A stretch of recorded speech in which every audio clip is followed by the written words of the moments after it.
The Hash It Out Show is brought to you by Boyd's ATA Black Belt Academy in Marrero, Louisiana. Barreto Home Solutions. Bayou Audio and Video. Hot Works on the North Shore. JFK Martial Arts in Mandeville and Covington. Lil Dizzy's Cafe. Kuman of Gretna. HBP Construction and Consulting. Moe's Pizza. Buck's Snow Whiz. CC's Children Blocks. The Pierre Family in Lafayette, Louisiana. Leo Auto Glass. The Juber Family in Lake Charles, Louisiana. Dat Kitchen Restaurant in Chalmette, Louisiana. CoSource Financial Group.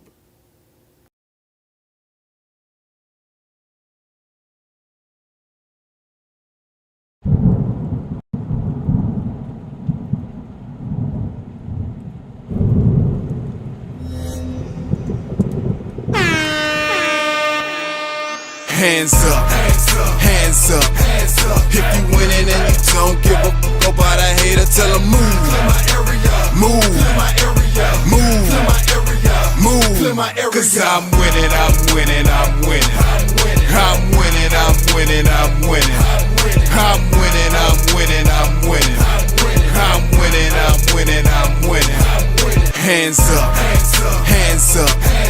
If you winning and you don't give a fuck about a hater, tell them move.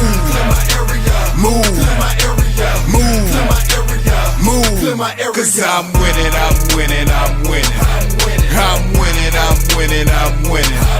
I'm winning, I'm winning, I'm winning. I'm winning, I'm winning, I'm winning.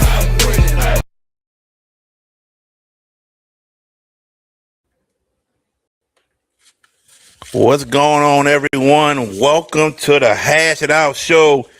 It's the one and only JB, the sports guy. I'm here with you all tonight. Got a lot to talk about. VK Jones should be joining us shortly. He had an assignment in Baton Rouge, so he'll be joining us shortly. And hopefully George Peppers will be joining us as well. But I got to hold it down until those guys show up.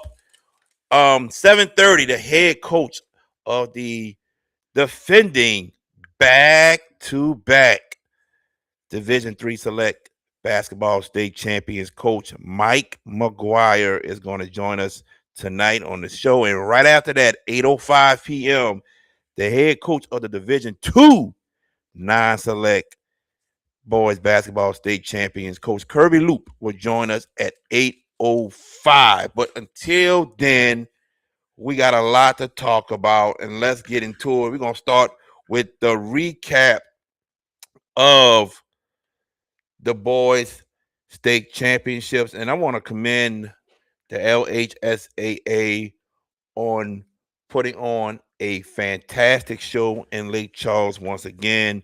I'm not going to name everybody because if I go to naming everybody, I'm going to forget someone, but as the LHSAA as a whole, I want to commend you all on the job you guys did. And then everybody that was there, all media members, it was good seeing you all, good talking to you all once again. And until next time. But I want to get into some of the games that we had this past weekend for the championship. And I want to start with the Ruston and Zachary game, number one. Ladies and gentlemen, Zachary are your back-to-back state champions. Ian Edmond, once again, your most outstanding player of the game. He was that last year, so he goes back-to-back, and he's going to look to do it another time come next year. But, ladies and gentlemen, when it came down to it, this was a neck-and-neck game the entire game. It was neck and neck. The fourth quarter, Ruston actually took a 1-point lead. But then Zachary comes back. Zachary gets some stops. Ruston got a foul. Zachary makes free throws at the end, and that was pretty much the ball game, ladies and gentlemen, of a great contest between two good teams who probably will be back in it next year, especially Rustin. Rustin brings back Darren Ford, the point guard, who is the grandson of NBA Hall of Famer Karl Malone. That's his grandson. They're going to bring back Ahmad Hudson as well. Ahmad Hudson, this might be the best player in the state, ladies and gentlemen. I mean, he's just so dominant. And Ahmad Hudson, he had 32 points, um, 24 rebounds, 7 blocks. An outstanding ball game. He got in foul trouble. They had to sub him in a couple times. But imagine if he wasn't in foul trouble. And at this post-game press conference, Ahmad Hudson said that they're going to be back next year, and he wants it to be Zachary. And he also said he's not going to let it slip away. So I'm kind of interested in hoping and we get another Rustin versus Zachary matchup for a state championship next year in Division I non-select. But then you got Darren Ford, the point guard, ladies and gentlemen, 19 points, only had 3 assists, 4 rebounds, 1 steal. So a marvelous ball game by him as well. And he's so quick, man. He has a burst for a point guard that I haven't seen any other point guard in this state have. Just this burst is incredible.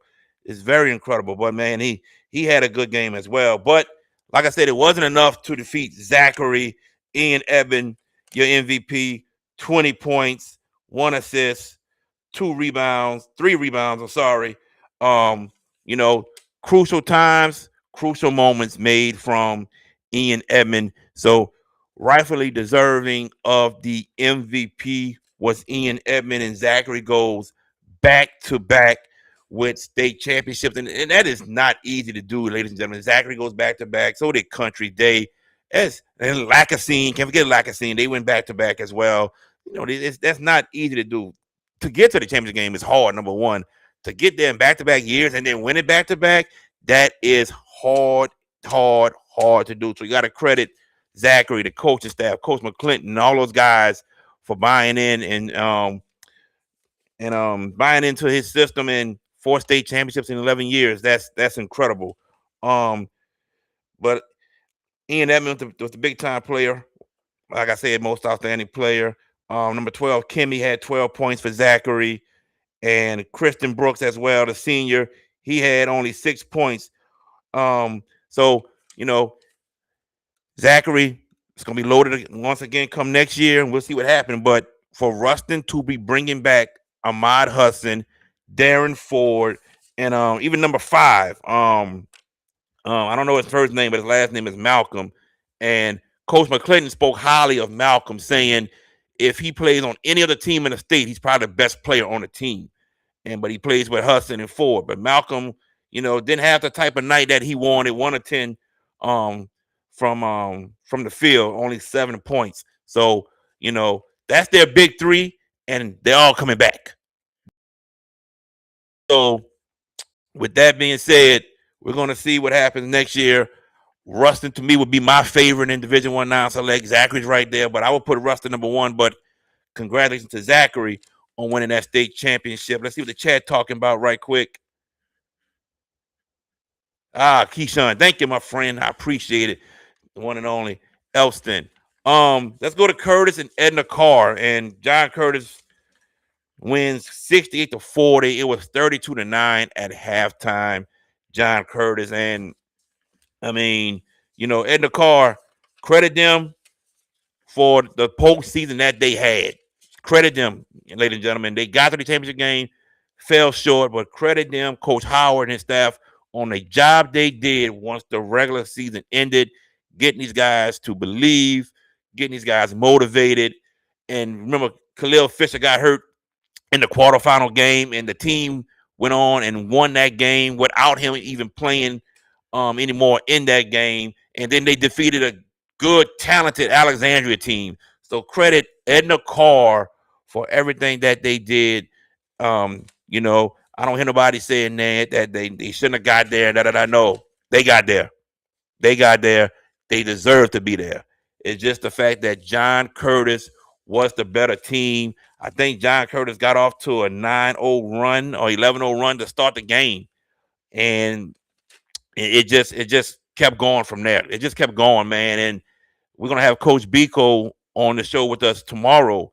But I mean, you know, this to me was John Curtis' most complete game they played all year. It's like they didn't miss a beat at all. And then they only turned the ball over 6 times. 6 times. That is amazing. When you're not giving other team opportunities, you have a great shot to win. They committed 6 turnovers to end the Cards 15. Big difference. Artrell Manning, 7 points, 2 assists, 3 rebounds. Johnson, number 2, 6 points. Xavier Shepard, 3 points. Jules Tapp, 7 points. Midnight Martin, 7 points. Number 11, Joseph, 2 points. Torrey Walker, 8th grader, 9 points. Chance Foster, 8th grader, 8 points. Your most outstanding player, Johnny Walker, 16 points. And then Jones, number 22, he had 3 points.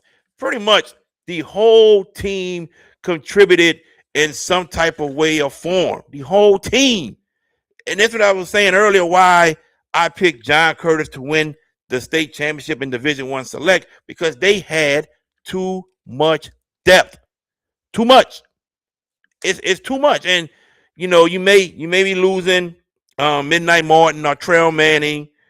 But guys, you got so many people coming back.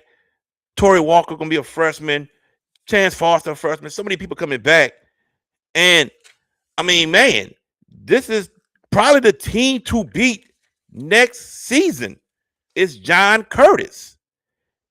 I don't know a team that can match up with John Curtis even next season. I don't know. Now, time will tell moving forward, but right now, I don't know a team that can match up with John Curtis moving forward. It's just the depth is too much. It's too much. And when Coach Biko is able to substitute 4 players at a time, that goes to tell you the trust he has in the depth that he has. That goes to tell you that. So, I mean, my goodness, man, I got to credit John Curtis. We got Coach Biko on tomorrow. And I don't know who'll be John Curtis come next season. I just don't know. We'll see moving forward. But, hey, guys, John Curtis, best team in Division I Select moving forward. And Elston saying it right here. It's probably Curtis for the next 3 to 4 years. That's a possibility. Elston, we will see. I don't know. We will see. But it looks good over there at John Curtis. I'm going to bring in George Peppers, but I'm going to ask George Peppers this when I bring him in. Man, where you been, man? Dude, I was milling around just trying to, get setting stuff with this new device I got, and I lost track of time. My bad. Man, I'm glad you got a new phone. It's been a very, very long time, George Peppers. Stop it. 2 years, sir. Shoot. Peppers, I'm going to ask you about John Curtis, big time win over in the car, 68-40, Division I Select State Champions. What are your thoughts about Curtis winning a state championship and Curtis in the future? Curtis in the future is going to be a big issue for the Catholic League and everybody around the state of Louisiana, that's for sure. But first off, let's give a shout out to Ed Carr for the incredible run that they put together, knocking off the teams that they knocked off to get here. They just had nothing for John Curtis in that championship game. That game was just one-sided from the opening tip, and John Curtis, my boy Coach Biko said after we saw the game against St. Augustine, it was about due time we get this trophy case updated. He said that when we were at the game against Aug and they won that game. That kind of seen right then the purpose of what they had, knew, and they're going to be a major problem for a lot of teams in the next couple of years until Trail and Midnight and all those guys decide to hit the graduation when they hit the graduation stage. Until then, until They then, they they hitting it soon. They hitting it I soon. know They hitting it in a in year, no, like in a month and a half or less a than month and that. a half. But Yeah, yeah, but Midnight and they're Trailer still, Seniors, they're done. but they're deep. They are Yes, deep. They are a very deep group, and I think they're going to be a major problem. Just, I'm not saying they're unbeatable, but uh, eh, uh, dynasty perhaps, maybe. I that's mean, what it's a Elston's little saying. premature. It's a little premature because that's one championship in 14 years. The last one was 2012. So let's pump the brakes on that. But potentially, this is a Curtis team that we're going to talk about at this very same time in 2027. You know, in a year's time, we shall see. A lot can happen. A lot can happen. Teams could get better. Teams could up their game and figure Curtis out a little bit. But Coach Biko, who we'll talk to tomorrow night, uh, I'm curious to pick his brain about next year. I mean, I know he's going to want to obviously reflect on this, how good they were and how everything was great. But I want to see what he's feeling for next year because he's got to be thinking the same thing we are. He's got to be. Coaches will never say that, JB, as a practice. They will never say, well, I think we should win it all next year. Well, no, because they want their kids to stay on game, stay on focus. So they're not going to say all that in the public. But to the back doors, sure. They're thinking, you know what? These guys are right, but I gotta it's my job to get them right for next year and keep them laser focused and say, hey, look, you got there this year. Let's go get another one. Here you go. Cindy D. 41 on Instagram says we will be back next year.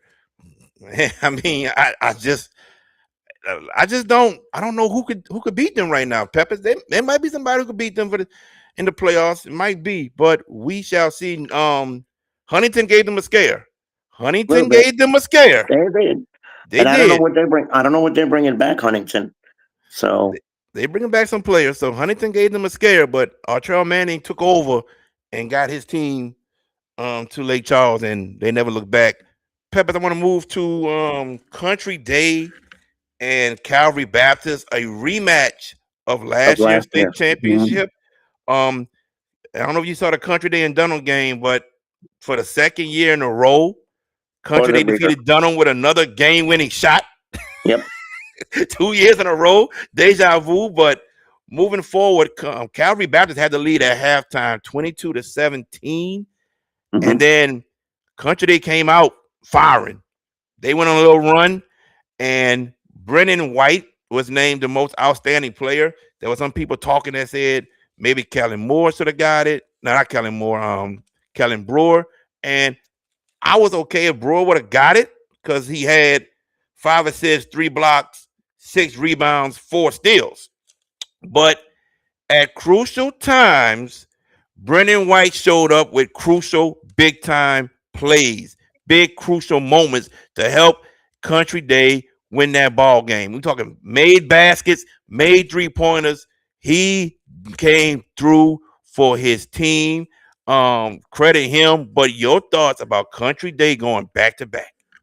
Another championship for Coach Mike McGuire, a great, iconic coach down there, and has done immense work in Austin. All right, big boy. I'm gonna see you during football season, big man. I see you talking that. See if you can talk that in person. I'm kidding, but no. Look, for all the big shots that they hit, that's clutch genes, is what that is. Clutch shots. Embracing the moment. Saying, you know what, I want that basketball. Give it to me. I'm gonna put this thing in the nylon and let's go. And but again, going to Coach McGuire, another championship, and what another great game with them and Calvary Baptist. To get here, two very tough opponents. Dunham, that you always knew that game was going to be close. Buzzer beater Yeah. again. Buzzer beater again. Who'd have thought that? I mean, Right. you know, if you're Dunham, you're like, geez, I'm Pete's, man. What's going on here? What do we got to do to get on the right side of this? Maybe we see that rematch next year. Who knows?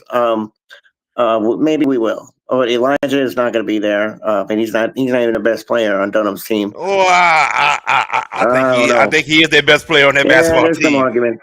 Oh, I There's think some he is, arguments. man. We talking about But Elijah Haven. Haven. I don't have the stat sheet with me. I do have it. Hmm. No, I don't. I don't have it. It's in my car. The semifinals are in my car. Hmm. I had all the finals in my bag. Elijah Haven was the man for Dunham, man. Just a Hmm. smart basketball player, smooth. George, I think he is. But go ahead, George. I didn't want to stop you. Anyway, I got you, and I see you sporting our good friends T-shirt. I see that. Shout out to the boys from Under the Lights. Yep. Best wishes for the baseball season as you guys are doing your streams. Good luck to you guys, and hopefully the games are great. We need if you need some help with some clutch jeans, the Hash It Out show is here for you. Because whenever we show up, brother, you know what happens. Barn burners.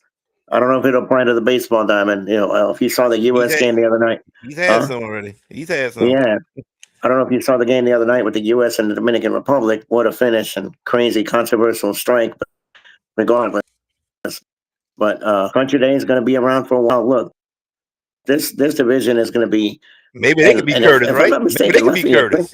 That might be the team right there. That might be the Do, team. do they play Curtis next year in the regular season? Have to ask Coach McGuire when he joins us. Right, and he joins us tonight here in a short bit. Yeah, that's right. And where is our good friend VK at? He's on his way. He had to do a baseball game in Baton Rouge. He's Yeah, on he his told me. way. I talked to him. We talked earlier. He told me he had to do a double dip today. So yeah, he was en Yep. route. Yep. And but yeah, I mean, and Calvary Baptist. Look, man, shame. It's tough for those guys to lose that and to be that close and to not finish the job. But look, you lost to a coach who is one of the icons of high school basketball in the state of Louisiana. He's got how many championships is that now, Seven. JP? What, Seven. 7? Yeah, Seven. it's something to be said when your standard of excellence is consistent and just that good every year. And how much longer does he have? How much more does he have in him to do A it? lot. A Yeah, lot. I agree.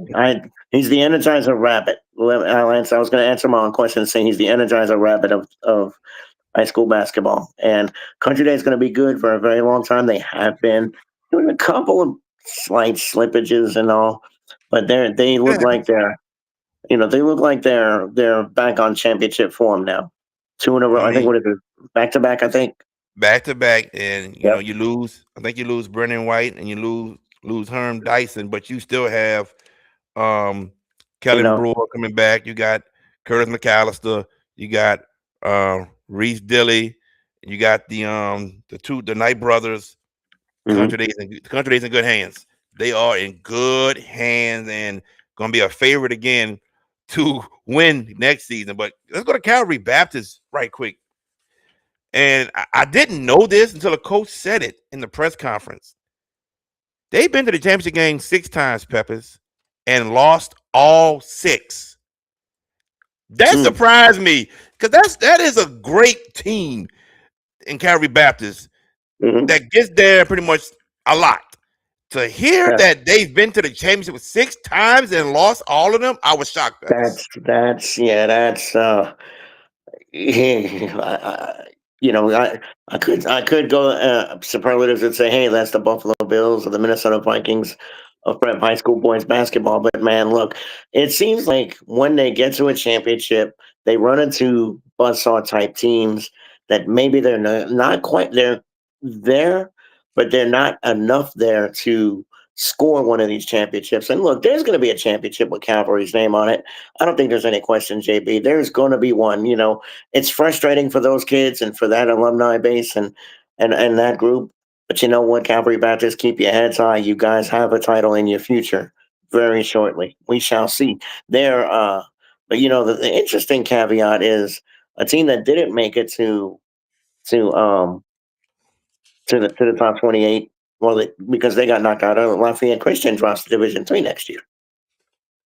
They were in Division 3 this year.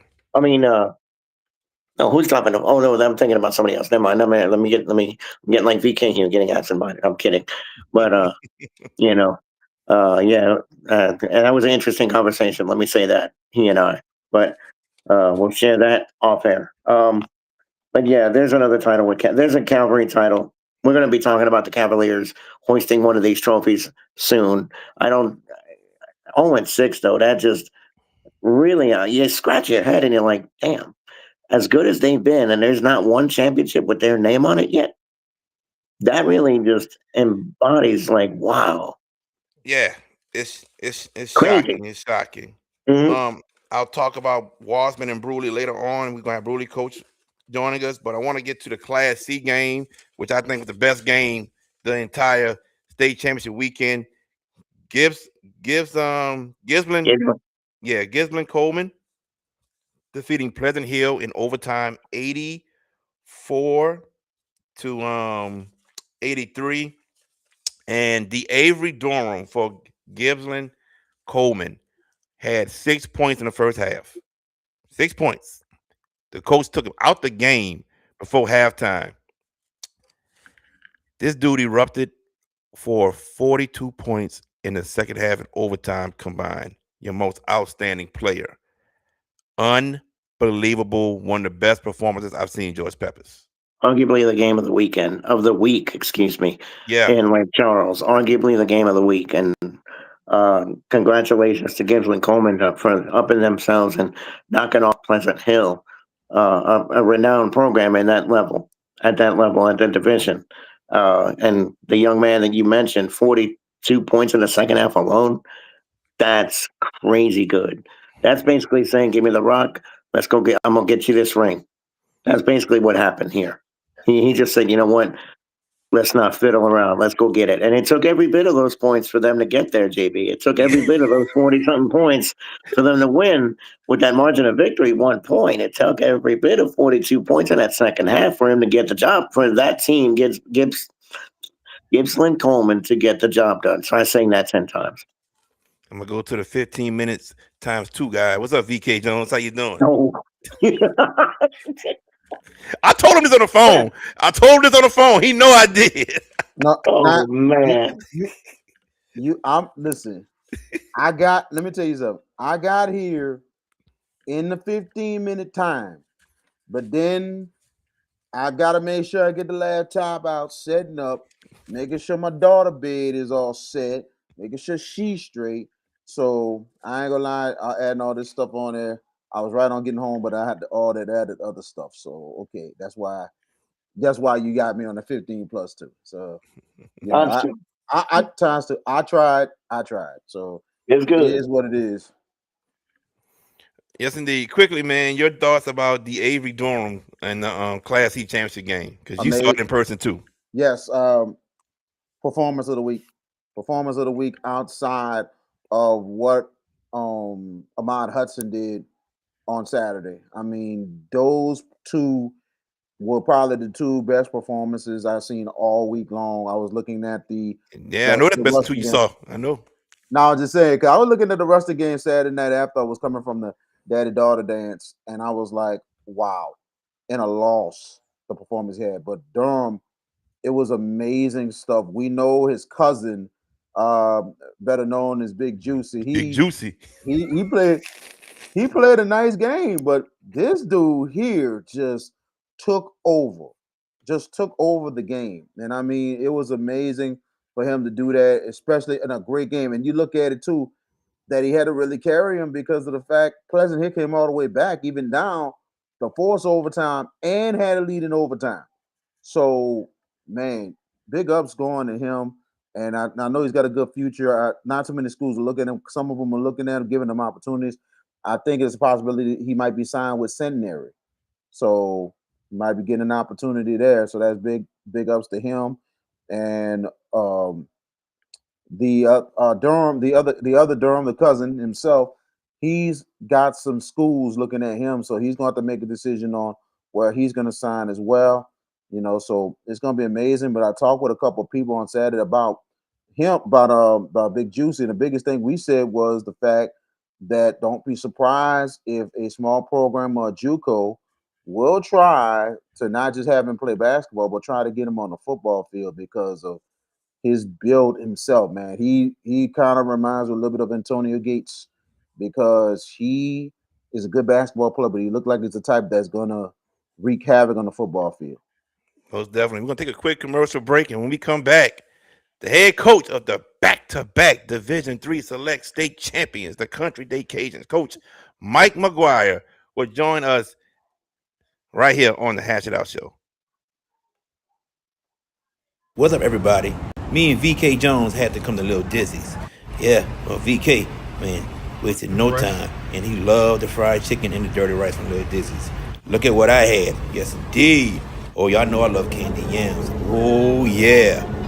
Yeah, that fried chicken was one of the best I ever had. And just like how Miss Arkisha Baquette says it, come to Little Dizzy's, where the food is always hot and it comes straight from the. Are you in need of a new windshield? Leo Autoglass can help. For 20 years, Leo Autoglass have been servicing the New Orleans area with windshield replacement and auto glass repair. Give them a call today, 504-301-8353. And welcome back to the Hash It Out Show. I'm your host, JB the Sports Guy, alongside VK Jones and George Peppers, our next guest. His team, the Country Day Cajuns, just won another state championship. Yes, back to back. We have the one and only Coach Mike McGuire. What's going on, Coach? Hey guys, how y'all doing? Can y'all hear me? Yes, sir. Yeah, We we hear got you nice and good. How you doing? Man, thank you for having me on the show. And man, I appreciate all the support you guys are giving the Cajuns and covering our games and getting, the tournaments and the quarterfinal games. So it's been a great relationship. And man, I'm doing great. It's been a lot of fun since Saturday, winning the back-to-back state championships. That was a lot of fun. Yes, sir. Definitely. Coach, you were down 22-17 at halftime.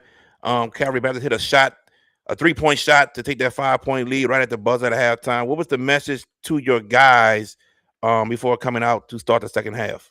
Well, we had to pick up our intensity, and then we had to find a way to speed the game up and get some transition buckets. We play better when we're playing fast, and we just couldn't get the transition buckets. We kept turning it over. I told them we had to take care of the ball better. We turned them over 8 times and only got 2 buckets out of it, and that's not like us. Usually when we turn them over, we get dunks or wide open threes, and we just weren't converting. And then every time we would come down the floor, we'd turn it over again. And so I told him we have to take care of the ball, relax and settle down, and then get the ball to Brennan White on the wings. He was wide open, and we just couldn't find him. And then when he started hitting shots, it opened up the paint. And then KB was able to attack, and Curtis and Herm and everybody, Reese Dilly. So once we got it rolling, we scored a bunch in the second half, but that first half was tough. Brennan White voted the most outstanding player. Talk about how important he is to this team, because we hear a lot about Herm and Curtis and even Kellen, but Brennan White is a crucial piece to that team for the past since he's been on your team, Coach. Yeah, and look, Brennan's been with me for 5 years. He's a 3-year starter and played a lot his freshman year. Played a little bit his 8th grade year, but he knows how to play. And when he's wide open, I mean, he can really shoot it. But most teams, particularly this year, they would really guard him tight and then try to help off a Herms guy and double KB. So it was important that we got him the ball when he was open. And man, he hit 3 or 4 of them in a row, and then it really got us going. And we know what Kellen can do. And then Reese Dilly on the other side, they start doubling Kellen with somebody else, and then Reese hit a couple of them. So it was a lot of fun, to see all of them step up, on the big stage. And I really thought we played well. We got up as much as 13 in that fourth quarter, so that was really a fun run we went on. Definitely. From winning the state championship last season to winning it this season, how were you able to keep the team motivated and hungry? Yeah, that's the biggest thing is, they not everybody gets big heads, but it's just they expect to win. And man, it's like everybody's coming after you. And we had a bunch of kids in football. So when they came out, they were out of shape and they were just not hitting shots and not taking care of the ball. And we just didn't have the chemistry yet. And so everybody got nervous that, they just, they're not playing well. They're not doing, but I knew it would take about another month for them to, start getting their legs and start getting in shape and, getting their touch. And then once they realize, hey, we can get beat, if we don't participate, we don't play as a team. I think you guys saw the car game at my tournament, and then we won by 18, but 3 days later we went to car and we lost by 10. So it was like, whoa, that was a wake up call. So we knew we had to play a lot better. So from that point on, after the car game, we won 16 in a row, and that was impressive for the kids to, all buy in and understand their roles. And Herm was a great leader, Brennan was a great leader, and then KB was just a natural leader, because he's so good with the ball. Before I give it to VK, what message did you want to leave your seniors with after winning um, the state championship? Well, I always tell them, like, let's set goals. Let's see what we can do. And when we were able to accomplish our goals, district champions, and then we went on and we played well in the playoffs. But our ultimate goal is to get to the Final Four. And I tell them, you set small goals and you try to work real hard to achieve them. And when you finally do achieve them, it's so rewarding. And, for them to do it collectively, we had 6 seniors, only 2 really played the most. And then Trey Knight played a little bit here and there, but, those 3. But really, we're a young team with 2 seniors, 2 that contributed, and the other 4 kids were, underclassmen. So that was really nice. But the seniors themselves, what a way to go out. You go out with a state championship, and it just so happens we won it the year before, but those seniors went out as state champions. So it's really fun for those guys to, work so hard, because our kids play a tough schedule, and they work all summer. And then, a lot of them play multiple sports, so they're worn out. But to suck it up and to play that well in March is the ultimate goal. VK. Coach McGuire, good to have you with us and everything on the show. Finally getting you on here and everything. Now you see the bread and butter here more than anything else. So we thank you for having you on the show. And wanted to ask you this first. Um, the defense of your team on last Saturday was unbelievable.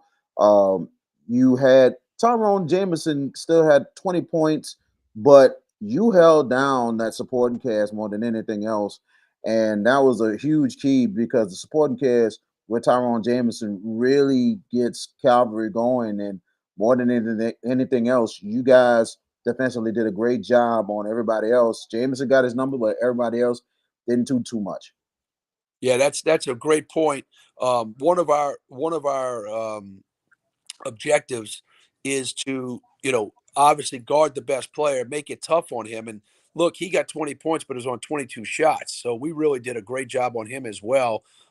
Credit to Curtis McAllister.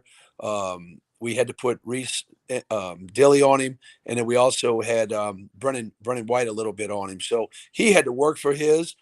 And we had a really good game plan on trapping him and making the other guys try to beat us. And that's why they turned it over so much. They had 21 turnovers because we were trapping Jameson, and all the other guys had to make decisions in which during the year they didn't. Nobody pressed them and trapped them like we did. And consequently, I really like that little guard, man. That little guard number 0 is really good. And Brennan did an outstanding job on him. We held him to, I think, 6 points, 5 or 6 points. And then the number 4 kid is a junior forward, and he's really athletic, and we held him to 8 points. So they had several people way under their averages, and so that's why we held them to 49 points. So I always tell our kids, if we hold teams in the 40s, we got a real good chance of winning those games. Very much understandable. I'm gonna ask you this: how much of Reese Dilly's game has really grown to you, comparing from 8th grade when when your guys won first state championship, to this year, with not just the fact of his height growth a little bit, but his gameplay. Yeah, that's a great point. He grew to 6'5", so he was 6'2" last year. He grew 3 inches this summer, and he really worked on his game. He went to the John Lucas Academy. He played for Nike Elite. So he really worked on his game. And look, I can't tell you all how much that kid works. We finish about 6 every night, and I got to tell him he's got to get out the gym at about 6:30, quarter to 7. He don't leave the gym. Many times I'm leaving and he's still there shooting. So he's a great talent, hard worker, super nice kid, and really the future is really bright for him. I mean, I really think if he grows another 2 inches, he's a major college player. Absolutely. The poise of your team, especially the way McAllister makes plays, but not just that, the way KB Brewer. And to me, some people ask me a couple questions about who's your player of the year this year, and it's kind of wide open. And to be honest, my choice would be KB Brewer because a lot of games I've seen this year, he's really taking over games and really helping you guys win. And usually be Dyson, but Dyson showed a lot of poise this year. Points down a little bit, but at the same time, KB Brewer just really took over a lot of games and helped you guys down the line. What you could say about Brewers leadership and also how Dyson really just understood his teammates and trusted his teammates. Yeah, that's a great point. And that's important as a senior to understand how to win. And Herm and Brennan both sacrificed shots for Dilly, KB, and for Curtis McAllister. And so when you get that from your older kids, because look, everybody wants to be the star. Let's face it. They all want to get a scholarship. They all want to, lead the team in scoring. They all want to, Herm was saying, I tell you what, if I lead the team in rebounding and toughness, and KB, you lead the team in scoring, and Brennan, you lead the team in outside shooting, and Dilly and Curtis get to the rack and do your thing. I mean, one is 6'4" and one is 6'5". People don't realize how big we are. And just 3 years ago, we were the smallest team. Herm was the biggest kid on our team 3 years ago, and now he's the fifth or sixth biggest kid on our team. So it's unreal how the kids have really grown up, physically. But then as you play year to year, you mentally become a better player. And Herm and Brennan really became very, very good mentally to be able to withstand, some of the teams we played on our schedule. They did a great job of helping the younger kids, particularly KB. Like KB's game has evolved immensely, but he still needed to pass the ball. He still needed to do other things. And once he started realizing, man, like every game that he had 6 or more assists, we won by 20 points. I mean, when he passed the ball, we were just lights out. And then what you saw in the playoffs, his defense, I mean, the steals and the block shots and the rebounds, I mean, it was unreal how many, his stat sheet was really, really, extensive. So that's how you win. You got to have players understand their roles, but you got to have a superstar that can carry the team when things aren't going well. And look, in that first half, they weren't going well. I mean, we only had 17 points in the first half, but we played so hard, we held them to 22 points, So even though we weren't doing well, they weren't doing well either. So that was the difference. I know Kellen is maybe. I know you had some really good players, coach. He's probably maybe one of your most exciting players you might have possibly have you ever coached or anything. But I know you coached some great ones over at Country Day yourself. Yeah, we were talking, of course, everybody wants to compare this team to that team to this team and this player to that player, which is wonderful. But he is special. I mean, like what he can do in the air, you saw some of those acrobatic moves and shots. And I still think it's the best dunk I've seen over that kid. That kid was 6'4". That kid was 6'4". I mean, that wasn't a 5'4" guard.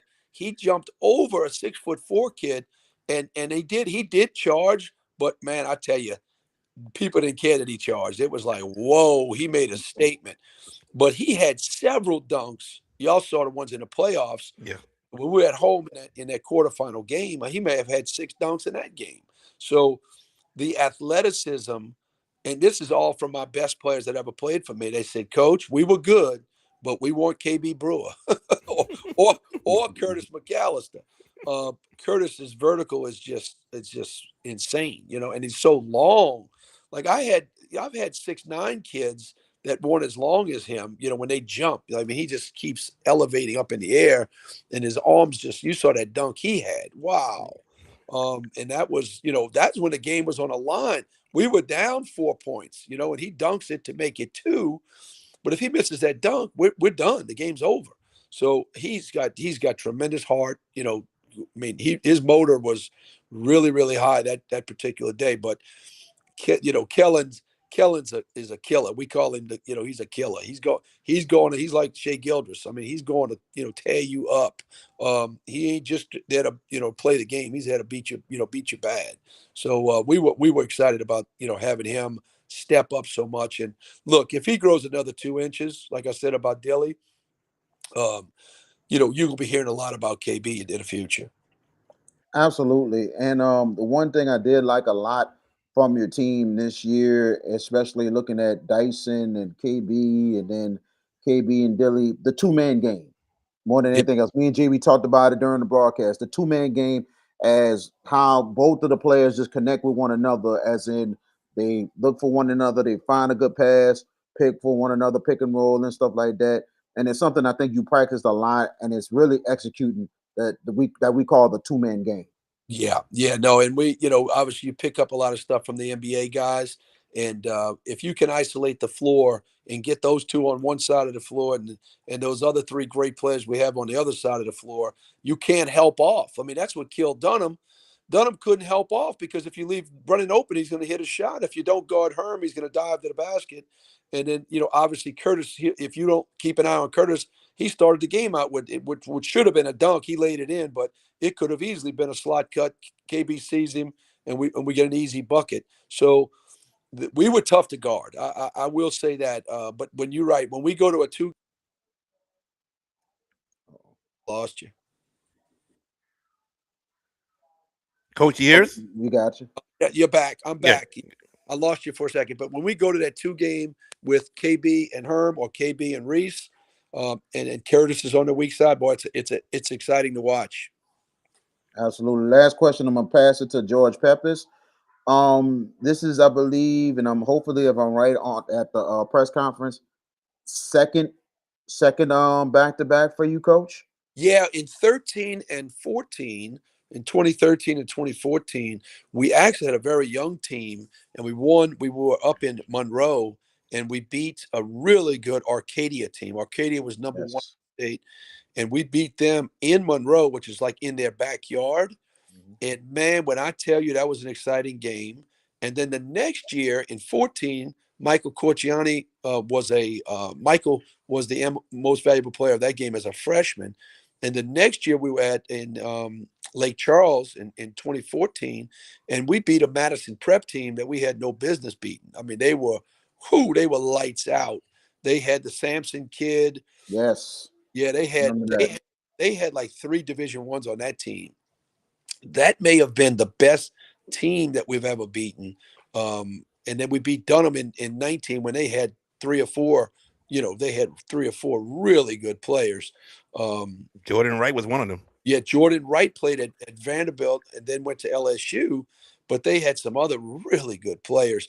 But, the 13-14 run was very, very, very good. And it was special. My son was on that team, my youngest son, Yes. Kent, and he was with Scotty Plaisance. And then we had Corciani and Roman Williams and Trey Harrell, but Roman Williams, his freshman year, broke his wrist the first game of the playoffs. So he was out all of the playoffs. And Scott Plaisance, who went on to play at UL, went and played at UNO, and then went and played overseas professionally. Was a 6'9" kid that could really run and jump and block shots. So we were a much different team, but it was a lot of fun to coach those guys. So when you talk about comparisons, can this team beat that team and all that stuff? This team, this is coming from all of our kids. Said, Coach, I don't think we could touch that team that you just won the state championship with. Um, we just too long. We were just too athletic and long. Long and athletic is tough. And then we had five really good players, and then the subs weren't bad either. So we had three kids that we trusted off the bench. But in that championship, we only got to play one or two of them. And you mentioned four interesting names: Plaisance, your son Kent, Yeah, also Mike Kosciani, and also the all-time winner over at Country Day, Roman Williams. yeah, yeah. And What a and man, Y'all should have seen him in 2017. Now he was good when he was young, but in his senior year, he looked like the Jameson kid. Like he scored. I want to say it was 29, but coming up, he had like 35, 32. In the semis, he was like 25, and in the championship, he had like 29. He was the MVP of the tournament, not just our game, but the tournament MVP. And look, when I tell you Roman could score from anywhere, boy, was he fun to watch. And he was 5 foot whatever, 8, 5'9", and we threw him an alley oop in one of the games, and he caught it and dunked it. So I mean, his explosiveness was off the charts, but his range was really, I mean, unbelievable. It was like Tweety Carter. You know what I mean? It was like he got past half court. You better start guarding him. So that was in 17, and then we had Caleb Jenkins in 19. He got the MVP, and we beat Jordan Wright and those guys with no business beating them. That in All-State Sugar Bowl, they beat us by 25 in January, and then 3 months later we beat them by 10 in the championship game. So, that's a tribute to those kids, how much they believe and how hard they work. And we could go on and on. One of my best players I ever coached was Eddie Ludwig, who played at LSU. Mm-hmm. Eddie was 6'8" and played forward, and we beat a Courtney Robeson team out of Arcadia. And Courtney went on to play at Texas A&M and overseas. Like Courtney Robeson was a beast, and Eddie dominated. So that was that was in 2009. That was our first one that we won, and that team had Matt Derenbecker, who was the MVP, and Matt Derenbeck. I was telling somebody, I said, "Man, so and so Brennan scored 1,000 points this year." I said, "Look, man, Brennan's very special. He had, like almost 1,100 points this year. I mean, this his career, not this year, this career. Matt Derenbecker had over 3,000 points. so when we talk about scoring, Derenbecker was one of the all-time best in the whole state, and he was the MVP in 2009 when we won the state championship. So we've had some great ones. Absolutely. George Peppers, you're up next. Coach McGuire, first off, on behalf of the Hash It Out Show, congratulations on winning your seventh state championship at Country Day. Very titanic accomplishment. Big congratulations from us to you. And has it sunk in yet? This one? Well, yeah, I tell people all the time we prepare so hard all year that when we get to Lake Charles, that's the epitome, right? You want to get there Mhm. on that big stage and let these kids play at a high level, and then when we get all this attention, it's really nice for the kids in the program. Mhm. I've been doing it for 28 years at Country Day, so it's I'm kind of used to it, but for the kids, it's really a lot of fun. So you've won your seventh straight state title. Every one is different. State championship has a definition and defining meaning. If you had to pick one word to define this run, this championship, and this team, what would it be and why? That's a great question. Yeah, because each team had been so uniquely different, but this team, I would say, was defined by the press and by their athleticism. We just had so much length in the press, and we had so much athleticism. So if you shot it quickly, or if you didn't take care of the ball, man, these guys were coming after you, and it was really fun to see them play at such a high level. Like I could tell you how many people congratulated us on the toughness and the ability to trap the number one team in the state. You know what I mean? They were, I think they were rated number 2 in the state in any class because they had beaten all the North Louisiana teams, and our style is we're going to play to our strengths. You know what I mean? Like we couldn't sit in a zone. We couldn't use our length playing man to man. We had to press them, and if they beat us, we had to change it and we had to do something else. But they didn't beat it. We got out of it for a little while just to rest our guys. But we were coming right back to it, and we finished strong. We made that run in the late third and early fourth. I mean, we were up 13, so we were pressing the best. You know what I mean? So I think if you had to define, I always tell everybody each team has to find their identity. And once we found it, and it was probably in late January, we realized we've got to be a pressing team. We've got to press the whole game. Now, look, I'll take some guys out and, you know, play nice, because we were up big. But really, if we wanted to be dominant, we had to press the whole game. You've done this now 28 years. What drives you to continue doing this at Country Day? Yeah, that's another really good question because I get that all the time. I'm turning 63 in June, and everybody says, "When you retiring?" But you can't really retire because that next class they're seniors, and that next class they're seniors, and the next class they're seniors, and they always say, "Hey, coach, man, stay around. I just need you one more year, 2 more years, whatever." And it you get to the relationships with these kids and building, like, even though everybody thinks it's easy, oh yeah, you got all this talent, you should win. I mean, people that follow sports know it. Every team is uniquely different. So this year it took to, like I said, mid-January, late January to really hit our stride. And we start in November, you know what I mean? So, like, there's a lot of games that we didn't play well. I mean, we at one point we were 10-9, and the kids said enough is enough. We got to start playing better.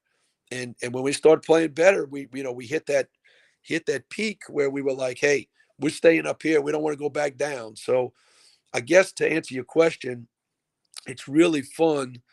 Like next year that we were in the gym tonight. We had some guys shooting. We had some guys working out, and they're already talking about June. Like, hey, coach, who are we playing in June? Where are we going to travel to? What's this? Who's going to be in the starting lineup? So, like somebody had said, as it's sunken in, it's like, yeah, it's sunk in, and it's already talking about 26, 27. So that's kind of why you stay in it. It was a good weekend for the East Bank, obviously, with John Curtis winning the state championship, you guys winning it.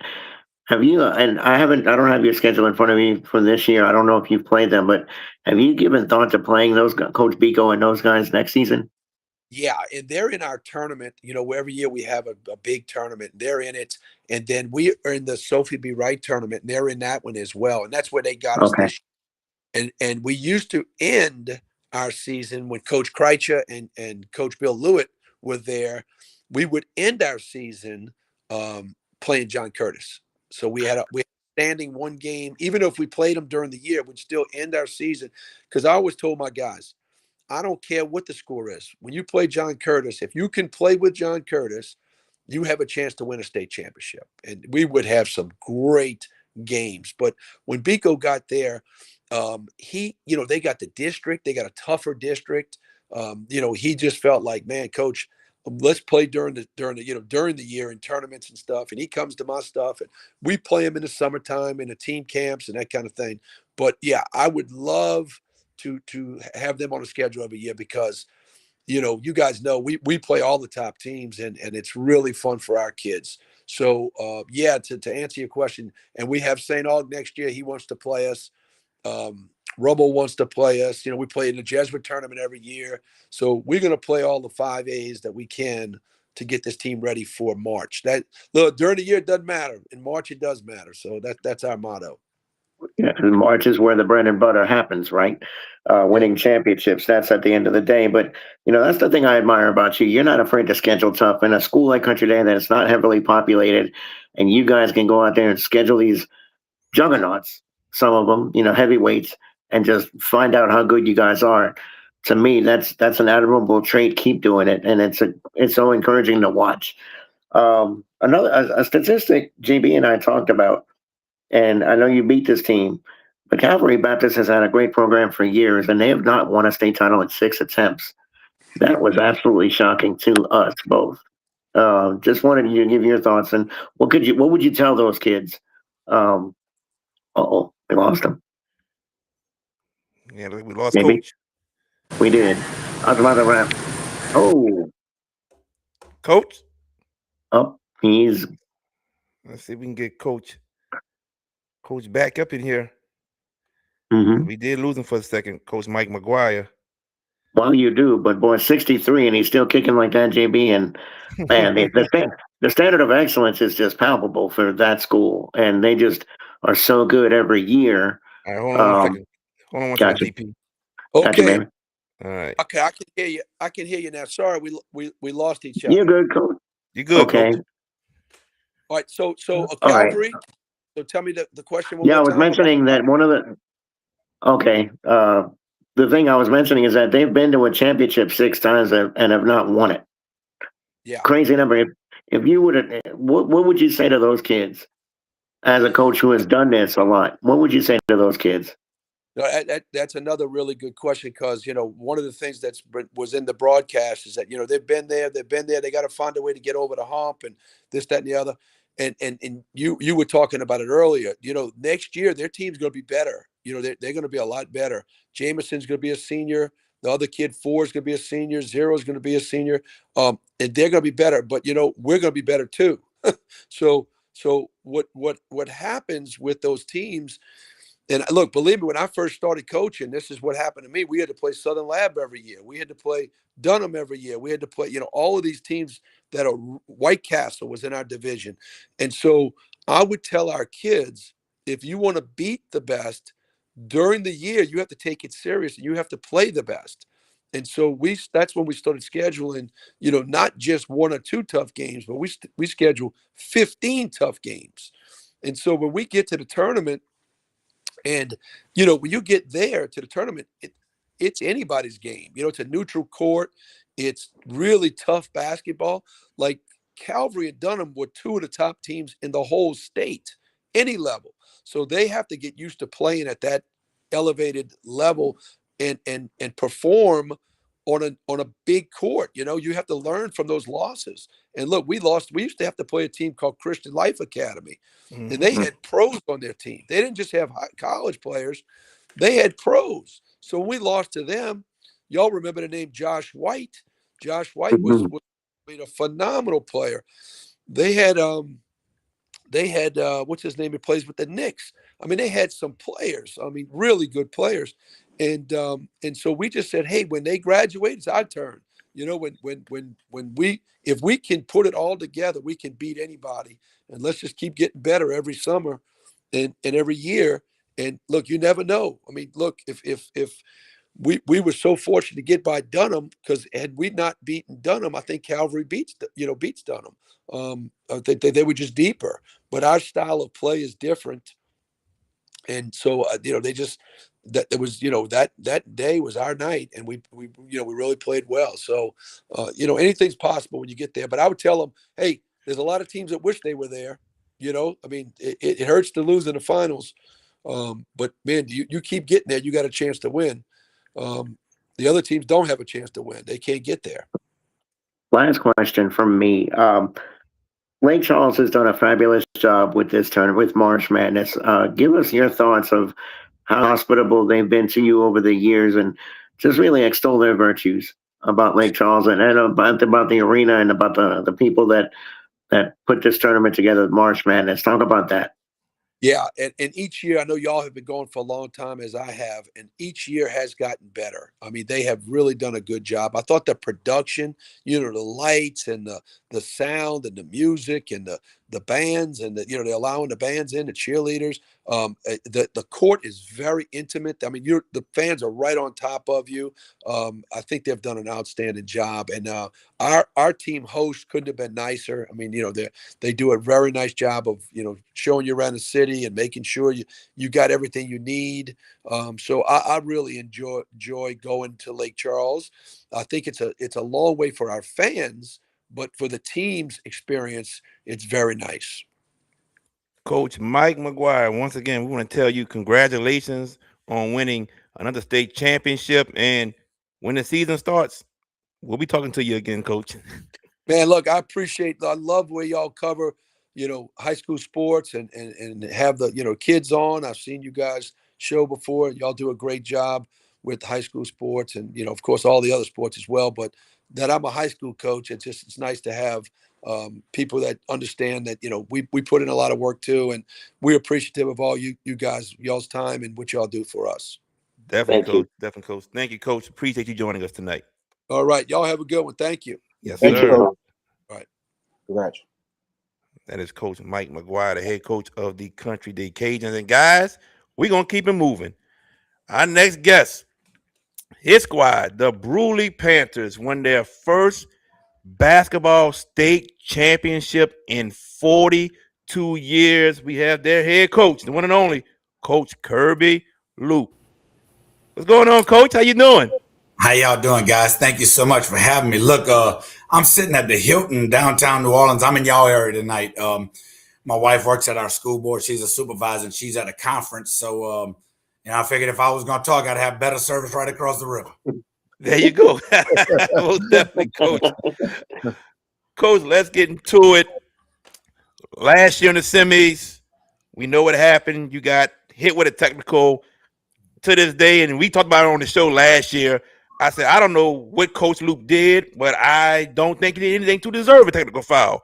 But talk about from that point on the message to your guys to come back this season and win it all. Yeah, man. Look, I've gone. Look, I've done a lot of soul searching on that, because I just believe. Look, I've been a coach my whole life, man. From high school, I've coached every sport. I've been a head boys basketball coach now for 24 years. I've coached head softball, head volleyball, as an offense coordinator in football. I've coached baseball. I've coached it all, right? Volleyball. And I've coached my kids from 4-year-old bitty basketball to t-ball to travel softball and baseball. And, I'm a firm believer that your job as a coach is to put your kids in a situation to be successful, right? And in that moment, I did the complete opposite. I heard from a lot of coaches. I heard from a lot of assignment secretaries that time, circumstance, like it just shouldn't have been called. And it was tough that I'm talking to my own player during a dead ball. And as I told the official that night, as we up 3 with a minute and I think it was a minute 10 seconds left, it's not the 2 free throws you give them. It's the fact that we're about to get the ball under our own basket, and you're giving it to them on their side. And of course, they come out and bury a 3, and Zion Weeks was just getting moving at that point. So it's unfortunate, but look, I lost a lot of sleep over that. And who would I be as a leader to tell my kids that they have to control their emotions, and I wouldn't self-reflect on mine? So I apologize to my kids. I apologize to the parents, and said, I don't know how, I don't know what this looks like, but I promise in some kind of way I'm gonna make this up to you guys. Because I felt horrible for it. Because that was the deciding factor in that game. Like, it is what it is, right? And I have to take responsibility for that. So, this is all about this senior group, man. I told them when we got home last year, we've been grinding because the new rules with basketball now. It used to be you couldn't start until the second Monday in October. Now, Right. It's 20. So, we are grinding all through the summer. I usually give them off the month of July. We play a lot in June, and we skill development every day, right? And, but we crank up the first day of school. And I told them after that, look, take a week, get away from basketball. I don't want to see you in the gym. I don't want to see you in the weight room. Like, get away from it for a week. And those kids every day were in that gym, and I'd go in there and Papa say, bro, go home. But that's just this group. They are basketball players, right? Rylan Johnson is the only, none of these kids played football, and we begged them to go play football. My son was a big football player, but they are basketball guys. They have a lot of pedigree. And Rylan Johnson this year, for the first time, played football in his life as a senior. But these guys in the gym all the time. They are gym rats, right? And so, look, credit to them. Like, it was personal for them the whole year, And we finished 21-5 this year. But the teams that we lost to, and I'll run them off for you real quick, we lose our second game of the year to McDonald 35. McDonald 35 was really good this year. We played them without Rylan Johnson. He was in football. We're winning that game by 5 points with 40 seconds left and losing overtime. If we have Rylan, we don't lose that game. It came over a couple of turnovers late. Our football team loses in the second round on a Friday. We play Washington Marion on a Monday in the Boshin tournament. Rylan pulls his quad muscle about halfway through the third. We're up 4. And, he comes to the bench and he works it out and he gets some training and he comes back, started the fourth. He's like, I'm good. And I'm like, say, bro, like you just played a whole football season. We got a long season. Like we're not going to. So we sat in the rest of that game. We lose to Washington Marion. They were a ball in the air away from beating Peabody in the semis. We lose to Marksville at Marksville. We're up in that game late in the third. And then they just hit one of those Patton Marksville runs where Oki's kid just like can't miss. And they win that one. We go to Northwest. In a game that looked a lot like our semis where we got out to early lead. It wasn't quite as big as the one we had, but I think we're up 13. They come storming back. We lose that game by 2. In a game that the fouls were really one way. They ended up shooting 30 free throws. We shot 12. It's not about the free throws, though. Our whole starting lineup was in foul trouble in the second quarter and sat. So we played them without JV in the quarter that they had. So we felt we kind of gave them that one. Northwest, we beat in the semis. And then we lose to McKinley in our district. And that was one that at the time I felt, man, that's a bad loss because McKinley's a little down this year. But that's a personal game. We're right across the river. It's a rivalry. But then McKinley loses in overtime to Madison Prep and should have won it at the free throw line. And it's like, okay, maybe that's not such a bad loss anymore. So that's our losses, And so this team, man, it was personal for them, right? It was personal. And the difference between this team and the last two was emotion.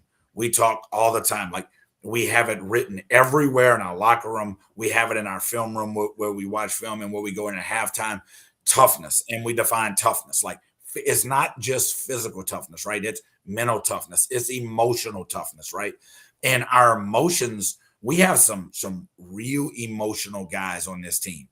And Rylan Johnson is the biggest one. Like he plays, he's 5'7", right? The toughness he plays with and the passion and emotion he plays with is his biggest strength and it's his biggest weakness, right? And so we had a couple early and him and I had a talk. It's like, dude, it's like, this is y'all team. We have a lot of seniors. It's y'all team. It's going to go the way you want. And if you continue to get emotionally out of control when games get tight against state championship level teams, like it's just not going to work our way. Kudos to him, man. Like he really got under control. And we really saw it in Wasserman. When their kid hit the 2 buckets back to back, we're up 8 with 2 minutes to go. They hit a bucket, get a turnover, this dude shoots the ball from like eye away and it goes in and it cuts it to 3 with 1:30 left. And I call a timeout and they come to the bench and Rylan immediately says like, hey bro, we're not losing this game. Like this is our game. We worked too hard to get to the spot. And so I gave him the huddle. I'm like, say bro, it's your huddle. And those kids talked the whole huddle. Man, this is our game. And I looked at my assistant and I said, they're not going to lose this game. It's not going to happen. So, Rylan says, hey, bro, y'all just give me the ball. I'm like, bro, you just missed the last 4 free throws. What do you mean give you the ball? But like, he's like, I ain't going to miss another one. So, look, like they believe they were going to win the whole way through. And I'm talking when I mean August, right? And so I'm just so proud that they were able to fight through that. Because, to do this, you have to be a really good team. You have to have some talent. You have to have some discipline, but you have to have some luck too, right? And the balls just bounced our way this year. It just really did. I mentioned earlier, it's been 42 years since Brusly won a basketball state championship. Talk about how big this state championship win is for the community. Yeah, and look, it's been crazy, man. I've been interviewing since we won this thing. I was at WAFB today on the set, and I told my wife earlier, I'm like, I wonder if John McClendon's doing what I'm doing when he just won his 8th in like 10 or 11 years. And I actually text John, like, say, bro, like I'm losing years off my life here, because it's so exciting, right? And everybody wants to talk. And my daughter I have 2 daughters that play softball. I'm the assistant softball coach. And look, we got back about 2:30 in the morning. Fans met us there. We cut down the nets in our gym. I put down my head at 4:30 in the morning. And we were at the park at 8 for coaching 2 softball games. And it's like, man, I have daughters. Like it just is what it is. Life goes on. But I text John. I'm like, he's like, Coach, everyone's different, baby. They all different. They all exactly the same. So, it is. Let me ask you this. So just the community, man. Like it's so special, man. It's so special. That walk-ons held a watching party in the semis, and it was pretty nice. And then they held another one right there in Brusly for the finals. And I will share the videos with you guys when we get off, and maybe you can like follow up with it. But the head manager there is texting me while the game's going on, right? And I don't get it till like late that night. But I mean, the people, it was slam packed, standing room only. It's like cheering loud. And we just have a unique place. Like the day of the small community schools seems to be getting more and more distinct as we move on, right? And so, but we are lucky enough to still have one of those. Football Friday nights, like the place shuts down, right? It really shuts down. There's tailgating going on. And in basketball, you know, they really jump on board. Our baseball team was in the finals last year and lost in game 3 to North DeSoto. So like, you know, the crowd that followed them, I knew we'd have a good crowd, but just so happy that we could do it, you know, and be a part of finally hanging up a basketball banner in the basketball gym. Before I give it to VK, what were your thoughts? What was going through your mind once that clock hit 0? You know, my principal asked me, because our principal is Walt Lemoyne. He was the basketball coach at Brusly. Walt played. He was a manager for Nichols basketball team. He loves Nichols basketball. And then he was the basketball coach at Brusly for like 18 years. And then his name's on the court. Like, what kind of pressure for a coach, right? Your principal's name is on the basketball court. That's some pressure. Walt is a great guy, like a friend of mine, right?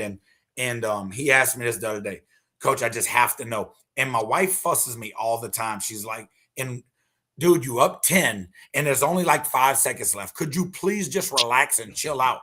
And like for me, I just want to see it hit 0 because that's the standard, Yes. right? We just play one way. It doesn't matter. I always tell the kids, I don't care what the score is. I don't care what the time says. This is the standard. This is how we play. And it doesn't matter if we put the last 5 in the game. We play this way. We get up, we pressure the ball. Like it is what it is. And when Ben went to the line with 1.7 seconds left, that's when it kind of started going through. And I'm being honest, I don't remember much of it. Like, because the first thing that started processing for me at that time is like, the first people I need to recognize this is my son sitting on side of me as a coach who missed his chance in his gym 2 years ago. And then my wife who travels, she rides the bus with us. She keeps the book. Like she was the principal at the middle school for all of these kids when they were there. And she doesn't miss anything. Like she goes to my daughter's games, sprints to the gyms when they playing. Like that's the first people that I need to recognize. And then, you know, and you're doing this in 5 seconds, you know.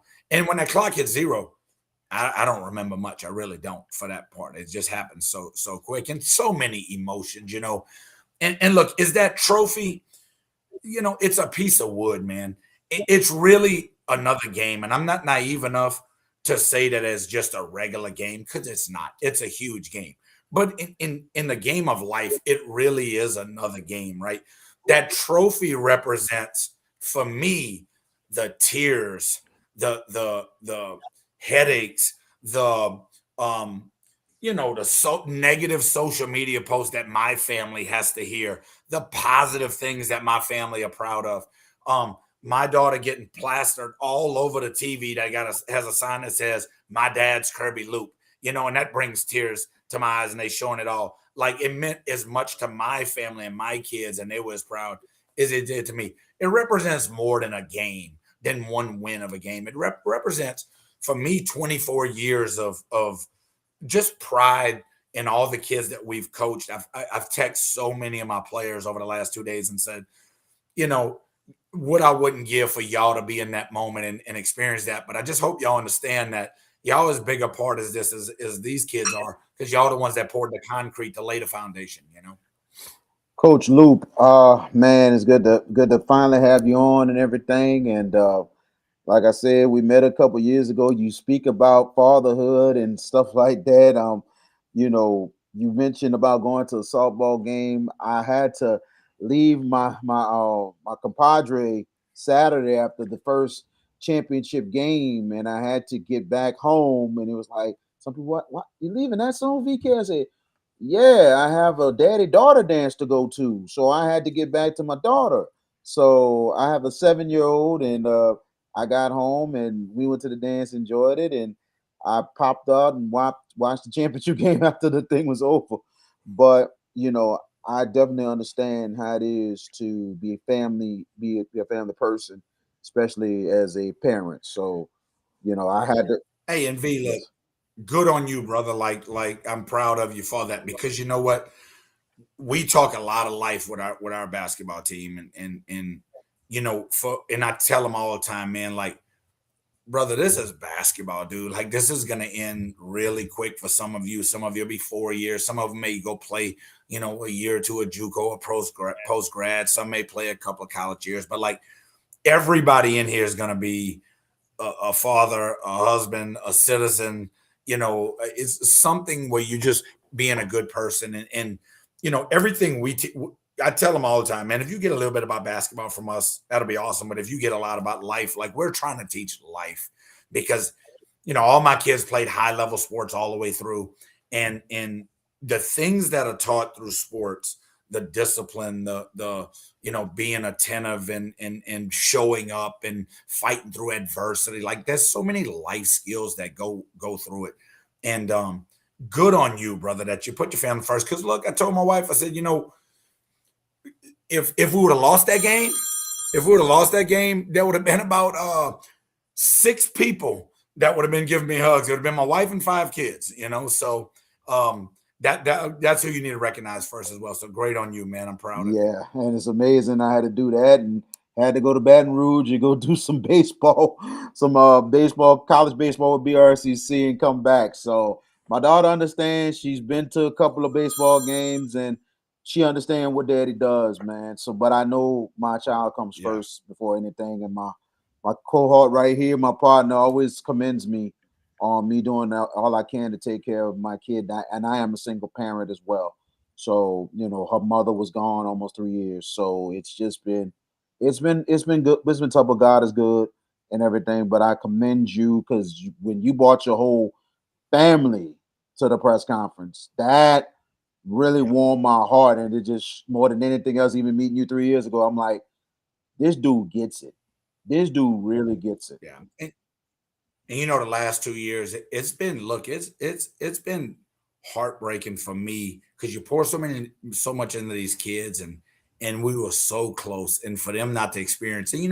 Look, I made peace a couple of years ago. Like, yeah, I've been doing this a long time. I've never played in the state championship game, and like I had made peace that maybe it's just not in the cards for this guy, right? Like it's just a basketball game. Like I've touched and met so many people, and and the people that shed the most tears over this was my wife and kids. Like they took it as hard or harder than I did. And so, yeah, man, that's why they needed to be in that press conference when we won it, So I appreciate you recognizing that and acknowledging. Absolutely. Let's talk about the basketball side of things. Man, I gotta tell you, you just knew this game, that championship game, was gonna be something else in a rematch. And nip and tuck, you guys just made the plays when you need to and everything. And it was amazing how you used Radford a lot offensively. Me and JB talked about it, and he was like, "What you mean?" I said, "They're involving him more, as in he's bringing the ball up. It's more of like in the movie Remember the Titans, do something they can't expect." Yeah. Yeah. Yeah. And so, Ben's a cheat code for us, man. Last year we called him the eraser, right? Blocking everything. This year, he's the cheat code, right? And so, Wasman's, first of all, to the first part of your comment there is, look, they there every year, man. Like Casey's done an outstanding job building it, and you already know when the brackets come out, the first thing everybody does is, where's Wasman? Are we on the same side? Or we talk all year as the power rankings are going through. Hey, man, you can't lose this game. You're sitting at 4, right? Like you don't want to be at 4. You're going to have to play them in the semis. You'll have to beat them and Bossier to get there. If you get to 3, you only have to beat one of them. They get to knock each other out, right? So, like, that's the games you play when you look at the power rankings, right? And we felt, look, Northwest is a talented team and they don't lose much. They're going to be a high favorite to be right back there next year. But, like, we had played them. My kids felt that they were going to win that game. So, like, we felt good in that matchup. But, Wasman, I felt this is one of their weaker offensive teams that Casey's had. Last year with Zion Weeks, like he was just getting buckets, and And this year, Turbin, I mean, look, he's a great scorer, but at 5'7", and me having a cheat code around the rim, and them in their big just wasn't a very offensive presence for them. Like, we're just gonna sit Radford at the rim, and we're gonna get up and not let Turbin get to his jumper and make him dribble, take it right to Radford. And we took our chances on that. But some guy in the back of me kept screaming the whole game, just throw the ball to Radford in the post. But that would have been disadvantage to us, because if we throw him in the post, he clogs up all the driving lanes that allows Ryland Johnson to do his thing too. I didn't feel that they could guard Ben off the dribble. And so by spacing the floor and letting Ben bring up the ball, I saw very early in the game that they were trying to full deny Johnson, Ryland, number one, and they were full denying 10. They wasn't going to let those two touch. So we talked to them in the first, like, hey, say, Ben, we're just going to put the ball in your hands. And two of the other four guys, they're not even playing help on. So, like, there's nobody at the rim. Just take this guy to the rim and stay aggressive, and we'll live with those results. And, man, he, like, to me, that's his biggest skill set, that improvement that he's worked on is he is a really good ball handler. And, Wasserman, I've watched a lot of film on him, and I really felt that if we can get them into some sort of half-court game, they would really struggle to score the ball on us. And we had a great game plan, too, that my assistants, Cody and Ricky Williams, really put together a really great game plan. They had watched 10 games of Wasserman that we had broke down before we even went to the top 28, right? So we've been scout. We figured a long time ago that's who we're going to have to beat to win it off. And that was our goal, to win the whole thing. So we had them broken down a lot. And when we get there, I know the way that they win, especially this year, is they get up and they pressure the ball and they turn you over and get out and run out, or they force you into long shots, which turns into quick outlets and transition offense. So we did a really good job. We finished with 15 turnovers against them. But against them, I think that's a manageable number, as long as those turnovers aren't runouts, uncontested turnovers. And we talked all week about no to foul count, because if you turn it over and it's a one-on-one situation, just foul them and make it take it out of the half court, because they're going to struggle to score it in the half court. It helped out that they didn't shoot it very well from the free throw line, and that even became a bigger plus for us as we talking about, hey, no layups. Foul them and make them make 2 free throws, because they're really struggling with that part. And then it becomes a mental game with them as well. So Ben was a big part of this game plan. I mean, look, that doesn't take a genius to figure that one out. Like, he's, 17, 17, and 7. But it was more to that.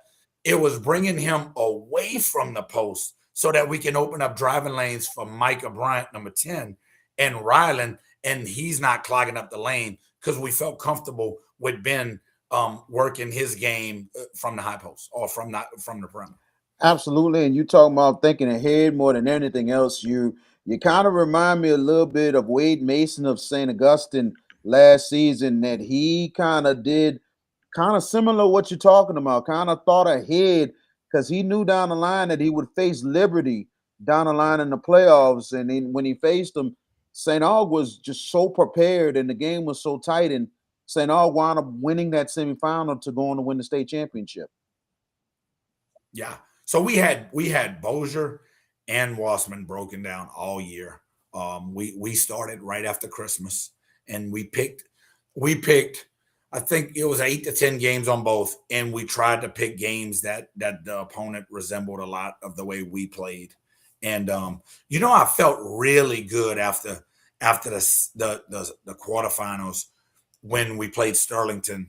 And I don't know how much y'all have seen of Cooper, Nelson Cooper, but that Cooper Nelson, but that kid's special. And he just don't have a whole lot of help with him. But, this kid's scoring 50 and 60, and we held him to 27. But that was on a lot of shots. And he was the only person that shot the basketball for him. I want to say they scored like 30 something, and he had like 27 of them. But I felt good. And I told the guys, like, Turbin can really play, but like, I'm not sure he's the finisher and craftiness that Nelson was for Sterlington. So that gave us a really good look at defending a legit guy with the ball, And I tell you, man, like you mentioned, this team has just been hungry. I looked at them majority of the year, and I said it myself.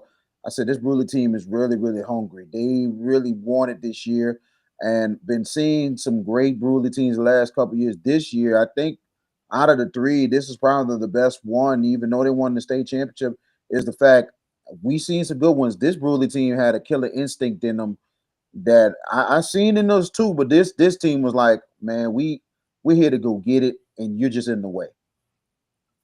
And I think you've seen that in the outburst to start the Northwest game. Like, they've been waiting to get back in that building and could not wait to play that game. And it showed in the start of the game. But when we lost to Marksville, we got a little emotionally out of control in that game, and Marksville really separated right there at the start of the fourth. And unfair to these kids, they have been talking about this group since this group's been in the 5th, 6th, 7th grade, right? Everybody in Bruley's been talking about this group, including myself, right? And I knew that they were really talented, but it was the basketball pedigree that made this team so special. Ryland Johnson's grandpa has won multiple state championships at White Castle. He's in the Hall of Fame, LHSA coaching Hall of Fame. Mike O'Brien's brother, Michael, played for us and played collegiately. Ben Radford's brother, Tyrese, played for Texas A&M. Now he's playing overseas, professionally overseas. Blake Lawrence, number 5 for us. His mom's twin sister is Shaida Brown, who played at Bruley, played at Duke, coached on Duke's staff, was on LSU's coaching staff when Nikki Vargas was there. And now she's the play-by-play guy on the radio for LSU women's basketball.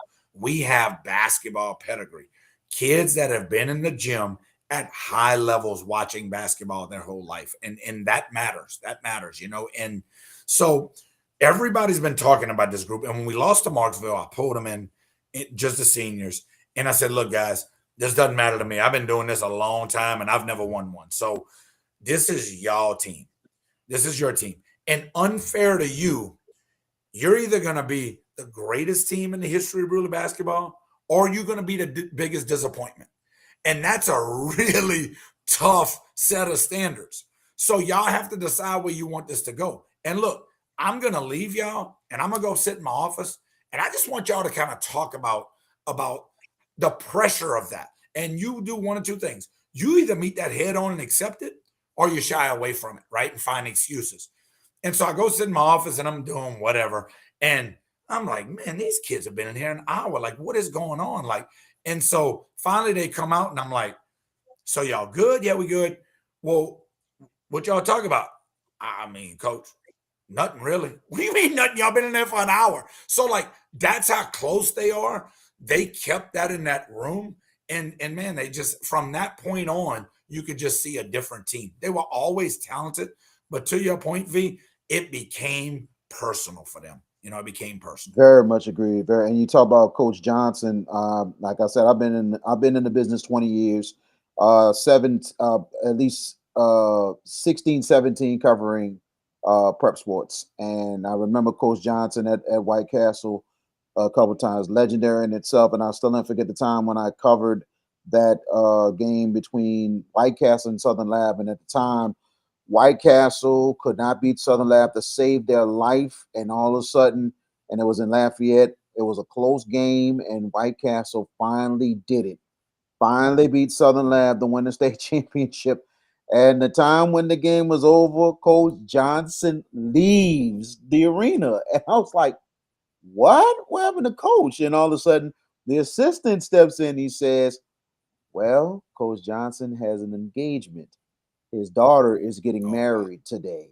So as soon as the game was over, he's like, he was there for the championship, but as soon as the game was over, we had a police car and an escort. He had to be gone. Wow. So when I heard that, I said, wow, that is amazing. I mean, the wedding the same day as a championship game, but you're winning. But it was one a minute for Johnson.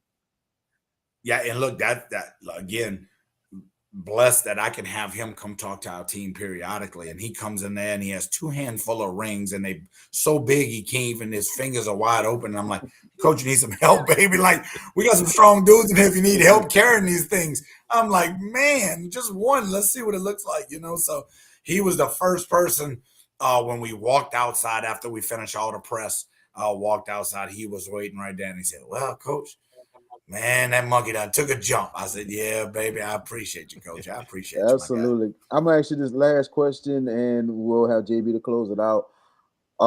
Your thoughts of your son being a assistant on the team, but was a member of the semifinal team that went down, but now he gets a ring, and I think you added somebody else on the staff this year. I think he was another former player as well. He was dressing up in, I think he's a part of your staff as well. So talk about the feelings of your two young assistants getting that state championship ring and helping you guys out with the season. Yeah, and look, these kids have changed, man, and you have to change with the times. I mentor a lot of young coaches, and look, you can't coach these kids the same way that we were coaching them 10 years ago, much less. Look, 80% of our practices are skill development. We start off every practice with 15 minutes of ball handling. We go to 10 minutes of passing. We get into some shell stuff, and these two guys are still young enough to compete with these guys and beat them. And those kids respect them. This whole senior group played with Cody. They were sophomores when Cody was a senior, and he was the captain of our team. And Cody was all-state kid that year, right? So like he didn't have to speak of the things he knows and his legacy at Brusly, if you will, as a player. Nick Pennell is just so loud. Everybody in Brusly is gonna know Nick, right? And so Nick was the captain of that 2020 team that lost to Bossier at the final at the buzzer by 2. And Nick's been around, and he went off and played. They both went off and played college football. So Nick graduated in 20, Cody graduated in 24, but they're really good friends. My son Cody started practicing with us when he was in the 5th grade. I'd bring him over when he'd get off of school. He'd walk across, and he'd come practice with us. And Nick was a freshman when Cody started. Cody was an 8th grader when Nick's senior year. And I vividly remember both of those two just crying outside of that locker room. And Cody saying, "We're going to come back here every year when I'm here." And all of a sudden, the senior year, we had never been back, and you take it for granted when you're there. And now that I have those guys on staff, look, they have great relationships with these kids. Nick's our hype guy. Like I told him, I said, "Dude, you were the most hyped up dude in the whole gym, and you in a suit." You know what I mean?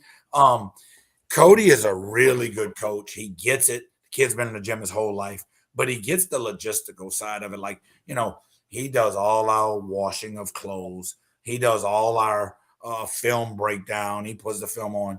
And I'll give you a quick story if we have a second. We get back at 1 o'clock in the morning. We get on the bus. My principal texts me, "Hey, can the boys make it home?" 2-hour drive to Baton Rouge, right? "Can the boys make it home without eating?" I'm like, "What?" So I called him. He said, "Coach, there's going to be like 200-300 people at Brusly High Gym waiting for y'all to cut down the nets." I'm like, "Look, I have a box of Snickers and Twix left. I think everybody can have 2. We coming." So we get to the gym. We get off. I see all the cars. I tell the guys, "Look, we're just going to get off the bus. Leave all your stuff, suitcases, everything on. Getting off the bus. Let's get these people home. They've been there late." We know I talk a lot, obviously. And probably takes us an hour to cut down the nets, and everybody speaks a little bit. And all. So everybody leaves, and I bring the kids in the back hall because I had no voice left, and I tell them, "Look, I'm so proud of y'all. Congratulations. You'll be a champion forever. Nobody could ever take that away.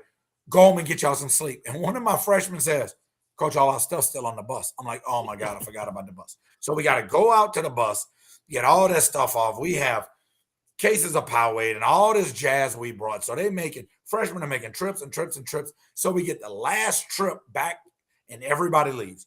So Cody and I are sitting in the locker room, and he says, "Dad, you want to watch the initial run of the Northwest game, the TV copy, because it had just got uploaded that day." So we sit in the office, we watching the whatever it was, 29-6 run or whatever that score was, and we both have fallen asleep in the locker room. And about halfway through, I said, "Look at bro, we can do this tomorrow. Let's go home." Mm-hmm. So we walk out at 3:30. When we get out, I'm like, I forgot to move the bus. So we get on the bus. The bus is trashed. And I'm telling you, every night we were in Lake Charles, we would clean that bus before we went in the hotel, and it was spotless. But I guess on the way home, the Powerade bottles and they gave parent had brought us pizzas and all this jazz. So Cody and I start picking up all this trash, filled up 2 garbage bags, and he says, "Oh no, they spilled cane sauce all over the floor." So I pull the bus up on the curve, the front 2 tires on the curve, so the bus is leaning. I dump the whole ice chest of water, and Cody has a broom sweeping up this cane sauce, and he says, "This is ridiculous. We just won a state championship, and look what we're doing." And I said, "Welcome to coaching, my guy. If it'd be X's and O's, it'd be easy." So that's what we were doing at 4:00 in the morning after winning the state championship. Oh man, Kids. That's all I gotta say is kids, man. I I finally got into coaching last year as an assistant at Patrick Taylor, and I wound up getting out of there, but I wound up doing some AAU last year, which I'm going to get back into this year. I love coaching kids and everything, and I totally get it because sometimes some people leave a mess, or sometimes, and I'll be like, I had to get used to it too because I was like, oh man, because some of them they do a good job and they follow directions, but then some is like, okay, all right, I'm going to talk to y'all about cleaning behind yourselves, man. What is going on with y'all? I know. Can we just work some closeout drills, please? Hey, look, Cody runs a little AAU program with just our kids, Brusly kids only. We start them. So I'm gonna shoot you his contact, get him up because they always looking for games that we can take these younger kids and compete in. Because we don't venture out, we just use our kids. I'll shoot you his text. Awesome. There you have it. Coach Loupe, once again, congratulations and thank you for taking time out of the schedule to join us on the show tonight. Hey, I really appreciate y'all covering us. I've been following y'all a while. Y'all do a great job, man. Thank y'all for doing what you do for the kids around the state. Thank y'all very much for sharing us, letting us share our program. Yes, sir. Thank No you. problem. I hope you caught all the press conferences you needed, Coach. You got it, my guy. All of them. All of them. I appreciate you. Thank you, Coach Loupe. Congratulations. All right. Thank you, brother. Coach Loupe of the Brusly High Panthers, state champions. We're going to have to get out to Brusly next season, VK Jones. Yes, I do want to go and take a look. I know. School. No, I'm messing with you. Yes, we're gonna go. Yeah, we're gonna go. I like I said, when I met Coach Loupe, like I mentioned 3 years ago, I mean, he talked about the new school, and a lot of people talked about the new school. Some people that I'm close with in Baton Rouge, and he was like, "Man, you need to take a look at," because I seen the construction, you saw it. I saw, Mm-hmm. I saw, sir. I saw the I saw the construction a bit, and I was looking. Then I knew there was some improvements coming. When they finally finished, I was like, "Wow!" I was like, because I looked at pictures, but I want to see it in person because it's like a brand new school now. And I think with that rebuilding and everything, that's why the school is really, really growing now. Because a lot of people said when they rebuild this school, there are going to be a lot of changes, and it could be some good things going, not just for the whole school period, academically, but not just that, athletics too, because the facilities are going to be so improved. And you see the growth of mostly all the athletic programs, man. It's doing great, especially softball is usually there competing for state championships. He It's a said really good baseball just competed for one. baseball competing one as Football was well. so much better this season. Yeah, football they had an awesome year. Yes. Awesome year of football, man. So I tell you, man, this is I'm looking forward to come and see that new school next year. Maybe do a football game, but definitely basketball, man. Defending state champions on our network. Hopefully, we can make it happen. Definitely, a lot of schools. I've seen videos of Lamar Peters in that gym. So I don't know what they do over there, but I've seen videos of Lamar Peters in that gym. Taking shots. Yeah, it was on his Instagram page. So I was like, man, that gym looked phenomenal. But yeah, that's Coach Kirby Loupe. Finally got it done, man. He's knocking at the door. The door just didn't open for him. And finally the door opened for him, and he's able to get that state championship. He's truly doing it. He's doing it right more than anything else. He's really worked hard, and and you have to think about it is the fact that it it's amazing, especially that he's built this program from the ground up, and then he's also a former player who I believe he was a member of that '84 championship team, or he came a little bit after. But he's an alumni, and it's good that he comes back to his alma mater to turn things around. Yep. Marcus love music. JB Peabody will be in Ruston's district the next 2 years and should be in John Curtis's bracket. Should give them competition. Yeah. Yeah. Peabody going to 5A, I mean Division One. So Oh that'd be a wow, yeah. that's huge. Yep. Oh man, That'd be a matchup I like to see them in Curtis, but we not gonna forget other teams that's pretty good as well. I still was gonna sit and say Curtis will be that top team, but there are some other teams as in Catholic, STM, St. Augustine, Coach Laurendine's team, and Brother Martin. We're gonna see. Gonna be some teams fighting to get there. Huntington, I think they bring back some players. VK Huntington, yes, Huntington will be back as well. They're bringing yeah, back some players. It's gonna be stiff competition, and now hearing that Peabody, and I didn't even know this. It's kind of reminded me, and Kevin Fayard, John Curtis, play-by-play, sent me a picture today of the last time John Curtis boys won the state championship. 14 years ago. Yep, 14 years ago in 2012, when the girls and boys won it on the same day Yeah, up in Ruston. And they showed me a picture. I was covering that game. I have to cover both of them. And you know what? The last time, and you look at that year, guess who was in the state championship game as well? who? Peabody. And it was Mm, the last time Peabody was in the upper classifications, but that actually not upper. They was actually in 4A. Them and St. Aug went at it for the state championship. And it was a great ball game, except for the third quarter, where Peabody made a huge run. And it was a huge run. There was a difference in the game, and Peabody went on to win the state championship. It was a chance for St. Aug to try to go back to back for the first time in school history, but it didn't happen. It was, but I tell you, Peabody, this is now they're going to the higher classification 5, but they have been, this will be the first time in 5A, but they've been in 4A before and everything. And this is a team that's not afraid of anybody. They have beaten a lot of teams, and I give Peabody a whole lot of respect because, man, Charles Smith and Peabody do not run from anybody. I think them and Curtis, that I would not be surprised. They might wind up playing each other in the regular season at some point because that would be an epic game. Division Two, state champion leaving. Who steps up? Madison Prep, Shaw. We'll see. We'll see. We'll see. Ladies and gentlemen, tomorrow night we will have the head coach of the John Curtis Patriots, Biko Paris. Yes, state championship head coach now we can call Biko. Biko Paris joining us tomorrow to talk about winning the state championship in the season that they had. And my first question is gonna go back to the game last year, VK. That semifinal game, man. Because you saw his Instagram video on Curtis. They start off this video of them winning the state championship with the shot from STM last year, the buzzing beating shot that knocked him out. So, but Coach Biko be on tomorrow. Peppers had an actual emergency. That's why he had to leave. He texted me. But what are your last thoughts before we end this show, VK? Oh man, I mean, good show tonight. I apologize for Look, not being man, here early. I say Coach Laurendine's name and he appears. There he is. Say his name and he appears. Uh-huh. I believe in Lauren D. But good show tonight, man.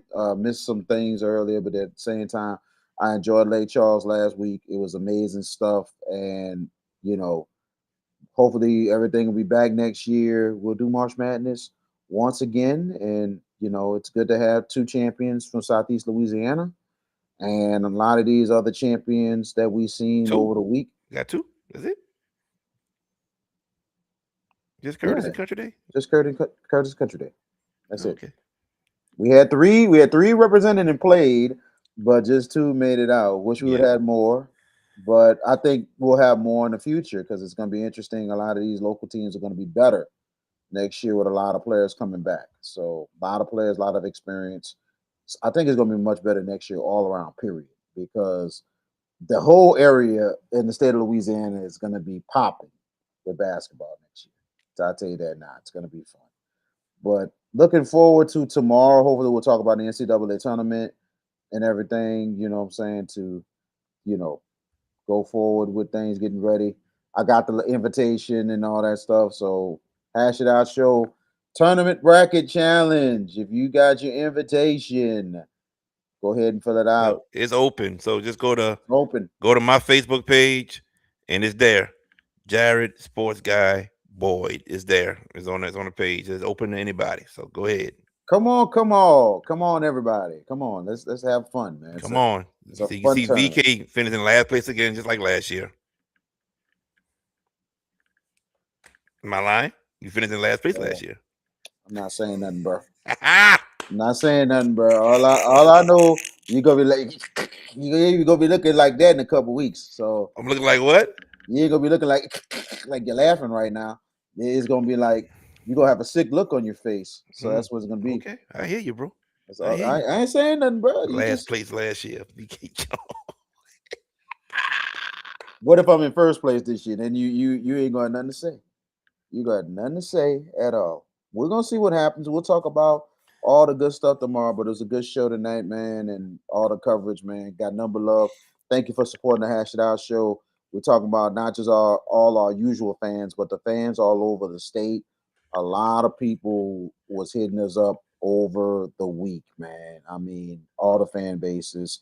And I think they were thankful, including a lot of the people that wasn't really covered in the press conferences, man. So that's why I asked Coach Luke, did you get it? Because he asked me about where can we catch some of the press conferences. I'm like, boom, there you go. You know what I'm saying? But we thank everybody, all the fans continue to support Hash It Out show. We're gonna continue, gonna keep it going, and we're gonna keep it fresh. Nice hat. Thank you, sir. Still don't fit. And that being said, ladies and gentlemen, Whatever. okay, try to help you. I know you're trying to help. Try to help you. I mean, that's a lot of forehead VK being shown. You see how they look? They don't look correct. That's a lot of forehead. But anyway, ladies and gentlemen, we are back tomorrow, 7 o'clock. Coach Biko will join us at 7:30. Oh man. So for George Peppers, for VK Jones, for Coach Mike McGuire, for Coach Kirby Loupe, I am JB the Sports Guy. We're back tomorrow. Y'all take care. Did you experience storm damage from Hurricane Francine? Barretto Home Solutions can help. You can give them a call at 504-940-7552.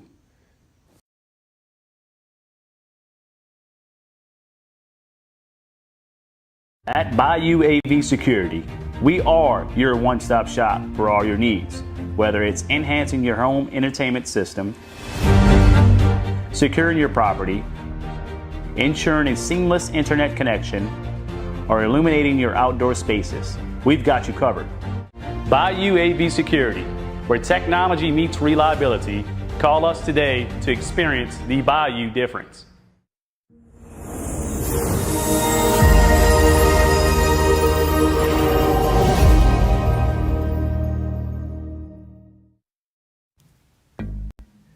Bucks Know Is was the place to go as a kid growing up to get snowballs. As an adult now, it is still the place to go. When you want some of the best snowballs and some of the best customer service, Bucks Know is the place. Now, excuse me, let me get back to my half grape, half pink lemonade snowball. Bucks Know is located at 1508 Barataria Boulevard in Marrero, Louisiana.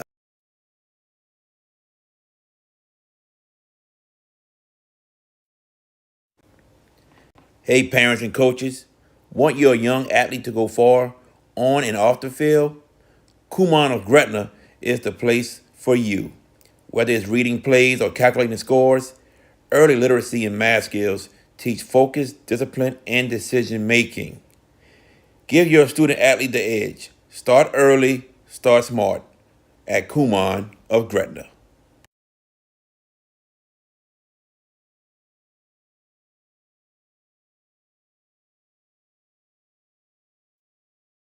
If you're looking for the best pizza in Metro New Orleans, then you're in the right place. Moe's Pizza has a great selection of Italian food that can satisfy your appetite, and they can also cater to your needs in any event. Give them a call at 504-341-9650 or log on to www.moespizzanola.com, located at 1112 Avenue H in West Wego, Louisiana. Moe's Pizza, Italians do it better. If you ever need help with 401k services, fiduciary services, or executive benefits, then Jeremy Callaghan of CoSource Financial Group is the guy to see.